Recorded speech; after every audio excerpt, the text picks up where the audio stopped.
Girolamo di Romano, detto Romanino, vissuto nel Triveneto tra il 1484 e il 1566, è dannato dalla critica ad indossar sempre panni altrui, ad una costante deferenza o influenza, quasi avesse bisogno del bastone, anzi del pennello di Tiziano, del Lotto, di Dossi, del Dürer, di Leonardo e persino di Grünewald.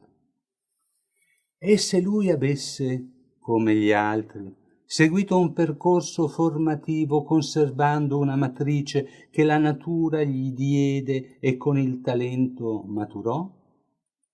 Tentiamo un confronto tra varie sue opere ed un capolavoro della piena maturità, una incredibile Cappella Sistina per i poveri, così la definisce Giovanni Reale, realizzata attorno al 1535 in una chiesetta di un paesino della Val Camonica, dedicata a Santa Maria della Neve. Verrebbe da iniziare come con le favole.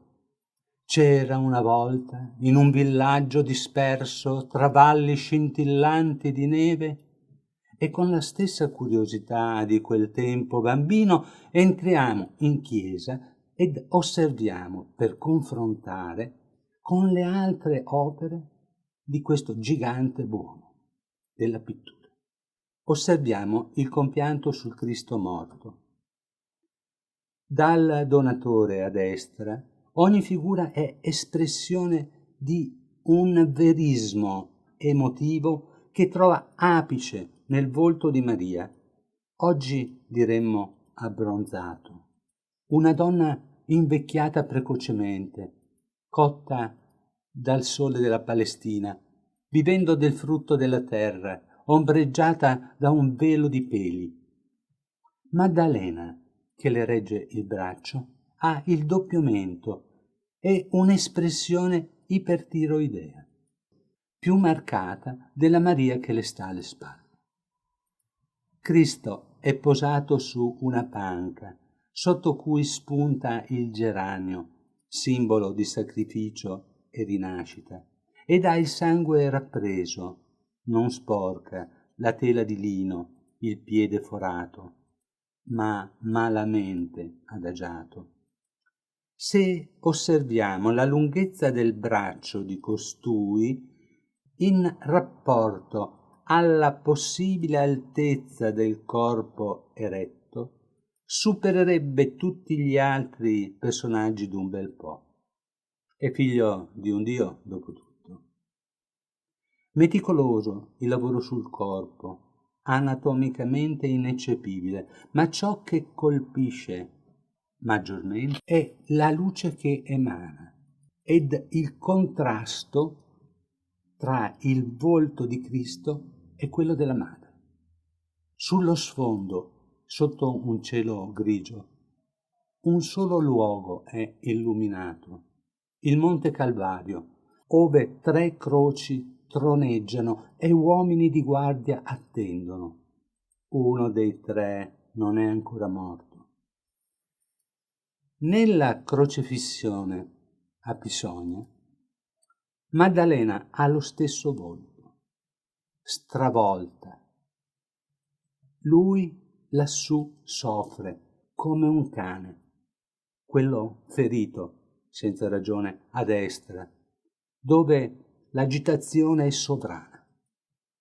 Un cavallo sembra colpire la schiena all'informe che porge una lunga canna, la spugna d'aceto, ed un barbuto lanzichenecco impugna l'asta che ferì il costato.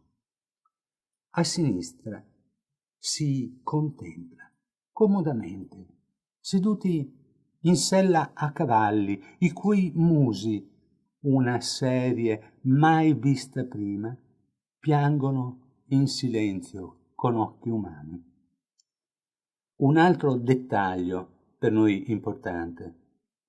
Romanino, nel nome la conoscenza, sapeva che i romani non inchiodavano i palmi delle mani, non avrebbero retto il peso del condannato, li legavano, come vediamo per i 2 ladroni ai lati, moriranno per asfisia. Raramente troverete una rappresentazione storicamente corretta. L'avrebbe fatto anche per il Cristo, noi supponiamo, ma si vuole che sia morto fissato alla croce, crocefisso, non legato. E come gli altri, l'avrebbe rappresentato in nudità e non con una pezza svolazzante, peraltro nel senso giusto, come confermano le bandiere. Nell'Ecce Homo, opera successiva agli affreschi, 3 volti, uno deridente, vestito lussuosamente, giovane, età aggressiva, ci chiede: è questo, con scettro di canna, la barba a 2 canuli e corona di spine, dovrebbe essere il nostro re? L'occhio destro ci pare chiuso, strizzato con ironia, o forse soffre di miopia e non vede oltre le apparenze. L'altro, anziano, abbassa la testa e lo sguardo e con la mano enumera i motivi della condanna per farsene una ragione. Cristo, silenzioso, chiuso nella consapevolezza d'un destino inesorabile, regge il ruolo con calma che ci impressiona. L'incoronazione in affresco ha molteplici affinità con l'immagine precedente.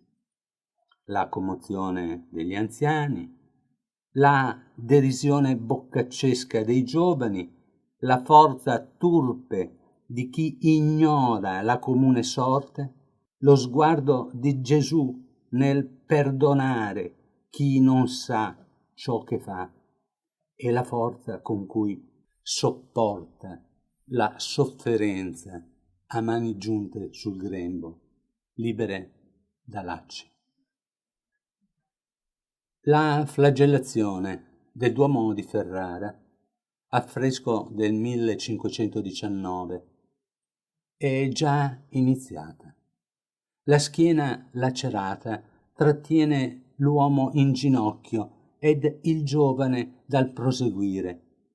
Gesù è sorpreso, si volta verso il soldato romano che non regge lo sguardo e gli occhi del Cristo osservano gli altri flagellanti, anche loro sorpresi dall'accettazione del supplizio senza un lamento. È un fotogramma, un tempo sospeso nel silenzio del dubbio. L'unico ad agire è Cristo, con lo sguardo interroga. Quella di Pigione è temporalmente successiva di 3 lustri, ma il fotogramma precede quello visto. Cristo è legato alla colonna infame, stavolta i piedi sono liberi, e prima d'essere colpito si protende verso il giovane che lo invita a sconfessarsi, a pentirsi dell'eresia. Gli occhi di Cristo non esprimono né sfida né ira, piuttosto una domanda: perché mi tenti? Nell'ultima cena a Montichiari, sotto una volta a botte con oculo, da cui si vede il cielo, ma non illumina la sala, la luce viene da destra. Romanino dà lezione di verismo. Dopo aver scorso i volti degli apostoli, pare una rimpatriata d'amici di lunga data, e riconosciuto Giuda dalla barba appuntita, lo sguardo annebbiato e la mano tremante tanto da versare a terra il vino ed apprezzato gli accostamenti di colore ricavati da preziose pietre e conchiglie, guardiamo il tavolo, il piatto di peltro, i vetri trasparenti, le lumeggiature, il portasale rovesciato, i tozzi di pane e persino un coltello posato sul piatto. Tovagliolo e tovaglia bordata e sotto i piedi scalzi, sporchi. Uno ha un'unghia sofferente che il gatto osserva dovesse mai cadere.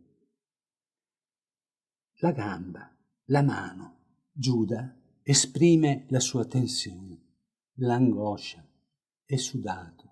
I capelli sono appiccicati alla testa stempiata, gli occhi dalle palpebre arrossate e così l'orecchio ci fan supporre sia ubriaco o che stia cercando l'oblio nel vino. La caraffa la tiene per sé ed ad essa confida il dolore per aver adempiuto al dovuto. La vita d'un uomo può valere 33 scudi, neppure al mercato degli schiavi, e deve tacere. Così Gesù ha voluto, e questi non guarda nessuno, allarga le mani. Ciò che si doveva fare è stato compiuto.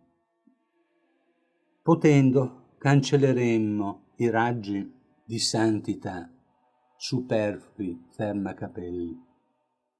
L'ultima cena di Pignone, per quanto concitata, i volti inquieti, increduli e la raffinata trasparenza dei calici, difficile da rendere nell'affresco, il gesto di ribellione di non sappiamo chi, ebbene Giuda, stavolta, con il sacchetto in mostra e lo sguardo di sfida, poco c'è emozione. Rovescia la tesi elegante da poco esposta per riportarci a quella comune. Giuda ha tradito per danaro e non se ne vergogna. Senza tante elucubrazioni, Romanino ci racconta come si deve. Dopotutto, siamo nella Sistina dei Poveri.